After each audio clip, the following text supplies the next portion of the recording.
Vi sender live fra Chechu Becha TV. Vi vil spørge en tilfældig dansker om, hvad han mener om mobning.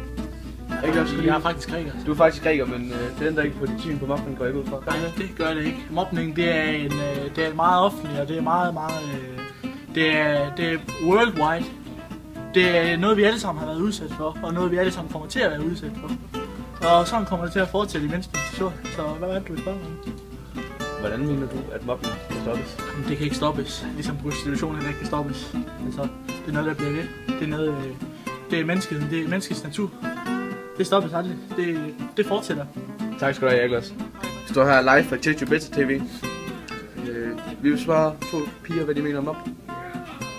Vil vi svare på det? Det er lort. Hvorfor? Fordi det er ondt mod mennesker. Det er sorgen. Og det kan virkelig ødelægge ens liv resten af livet. Det er ligesom med, hvis du tager et papir, og så krøller det sammen.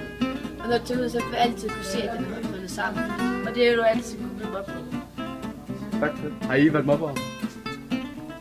Ingen kommentar. Altså, jeg vil sige, jeg vil ikke sige direkte mobning, men man har det vel alle sammen sagt sådan, ej, hvor er du dum, og sådan det med nogle mindre. Jeg har aldrig mobbet nogen. Er I selv blevet mobbet? Nej. Er du? Nej. Chechu Becha godt. Ja, vi er tilbage her fra Chechu Becha TV, og vi vil godt spørge en færing om, hvad han mener om mobning. Jamen, det er da godt nok lort, at folk kan blive mobbet sådan der, fordi at kan jo gå over til selvmord og sådan noget. Er du selv blevet mobbet? Nogle gange på Færøerne. Hvad gjorde du ved det? Ja, så kom jeg op i slåskamp, og når der var sne, så vaskede jeg også dem, og... Tror du ikke, det havde været bedre at konfrontere en voksen? Nej, for satan. Hvorfor ikke? Hvorfor ikke det? Jeg er skidt med det. Det var fandme godt. Tak for svaret.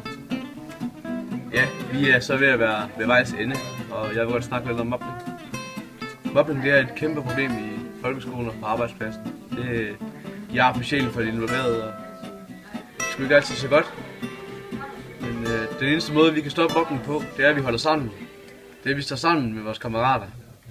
Det er, at hvis du ser noget, du ikke kan lide, hvis du ser en, der bliver mobbet, eller hvis du føler, at der er en, der ikke har det godt, så sig det til din lærer eller en voksen. De kan tage hånd om problemet.